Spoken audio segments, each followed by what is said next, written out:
একই কথা বলছেন। ওখানে বলেছিলেন 2025 6 ডিসেম্বর উদ্বোধন করব। আজকে এখানে বলেছেন, পরে মনে হয় কেউ পরামর্শ দিয়েছে একটু সময় লাগবে, বলেছেন 3 বছরে বানাবো। হ্যাঁ, 4 বছরে, মানে উনি ক্যালকুলেশন করেছেন 26-এর বিধানসভার ভোট, তারপরে পঞ্চায়েতের ভোট, তারপরে লোকসভার ভোট, তারপরে উনি উদ্বোধন করবেন। বাংলাদেশের জঙ্গি সংগঠন তারা ভারতকে শত্রু রাষ্ট্র ঘোষণা করার কথা বলছেন, হিজবুত তাহরির। এরা পাকিস্তানের পক্ষ নিয়েছিল 71 সালে, যখন ভারতীয় সেনারা বিএসএফ মার দিতে আরম্ভ করলো। 93,000 রাজাকার অ্যারেস্ট হয়েছিল। ভারত, হিন্দুস্তান উদার, শান্তিপ্রিয়, তারা ছেড়ে দিয়েছিল। এবারেও এরা ধরা পড়বে। এবারে যাতে ছাড়া না হয়, যে ভাষায় উত্তর দিলে এরা সন্তুষ্ট হয় সেই ভাষায় উত্তর দেওয়ার জন্য আমরা প্রস্তুত থাকব। আর আমার কাছে খবর আছে, ঢাকা থেকে 3 লক্ষ হাতে টানা রিক্সা রওনা দিয়েছে কলকাতা দখল করার জন্য। তাই এটা কবে দিয়েছে? এটা আদৌ সম্ভব? আরে ওদের আছেটা কি ভাই? আছে কি? রাফেল রাখা আছে, হাসি মারায়, শুধু আওয়াজ দিলে না ওখান থেকে। আমি কালকেও বলেছি, আবারও বলছি, ভদ্র ভাষায় বলছি, প্যান্টে বাথরুম হবে।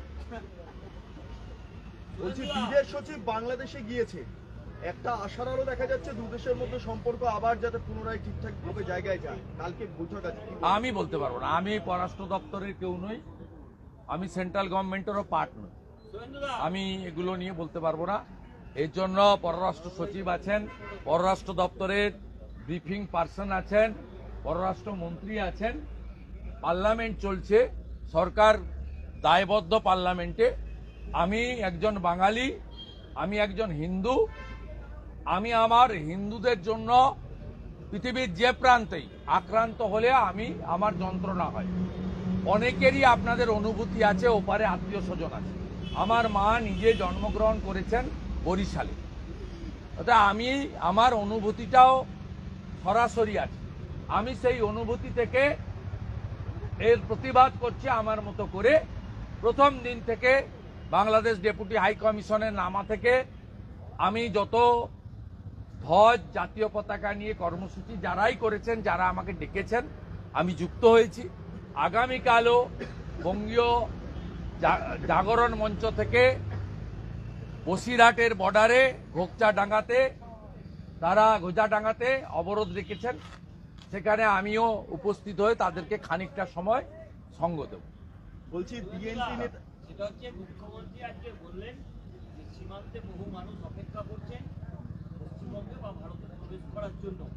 পশ্চিমবঙ্গ সরকারের কোনো আপত্তি নেই, সেন্ট্রাল গভর্নমেন্ট যদি অনুমতি দেয় বা সিকিউরিটি যদি অনুমতি দেয়, কিভাবে দেখছেন? না, উনি কখন কি বলেন আমি তো জানি না। আর উনি এই বিষয়টা নিয়ে ভারত সরকারকে চিঠি দিতে পারেন, উনি ভারত সরকারকে চিঠি দিতে পারেন। পশ্চিমবাংলায় ব্যাপক জনরোষ তৈরি হয়েছে বাংলাদেশের ঘটনায়। উনি ফেস সেভিং করার জন্য এটা বলছেন। আবার উনার সরকারের মন্ত্রী সিদ্দিকুল্লাহ চৌধুরী সরাসরি মোহাম্মদ ইউনূসকে সমর্থন করছেন, নরেন্দ্র মোদীজির নিন্দা করছেন। অতএব আর বাংলাদেশের ঘটনার প্রতিবাদ করতে গেলে সিদ্দিকুল্লাহ চৌধুরীকে, জনাব ফিরাদ হাকিমকে, মাননীয় তোহা সিদ্দিকীকে রানী রাসমণি ব্যবহারের জন্য অনুমতি দেওয়া হয়। আর হিন্দুরা ধ্বজ আর জাতীয় পতাকা নিয়ে কলকাতার বুকে প্রতিবাদ করতে গেলে হাইকোর্ট থেকে তাদের অনুমতি নিতে হয়। অর্থাৎ একই অঙ্গে বহু রূপ। অতএব এইসব কথার কোনো মূল্য আছে বলে আমি মনে করি না। চিন্ময় প্রভুর বিরুদ্ধে আবারও নতুন করে কিছু মামলা দেওয়ার চেষ্টা করা হচ্ছে, বাড়তি মামলা, যাতে উনি ছাড়া না পান। এমনি তো জানুয়ারি পর্যন্ত তার যে হেফাজত, সেটা মেয়াদ কার্যত বেড়ে গেছে বলে কিভাবে দেখছেন? হাজার হাজার বছরের পুরনো ইতিহাস যদি পড়েন, সন্ত সমাজ, হিন্দু সন্ন্যাসীরা তারা শুধু জেল খাটা নয়, অনেক অনেক আত্মত্যাগ করেছেন।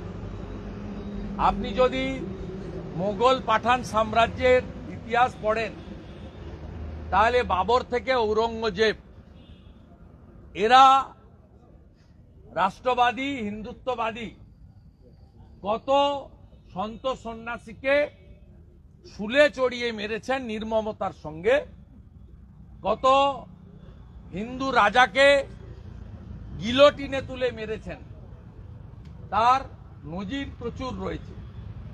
আমি চিন্ময় কৃষ্ণ প্রভুকে যেটুকু চিনি এবং জানি, তাতে চিন্ময় কৃষ্ণ প্রভু তাকে 2 মাস 4 মাস 6 মাস জেলে রেখে তাকে কিছু করতে পারবে না। 71-এ রাজাকাররা যারা পাকিস্তানের বিরুদ্ধে আওয়াজ তুলেছিল তাদেরকেও হত্যা করেছিল, নয় জেলে রেখেছিল। ভারতীয় সেনা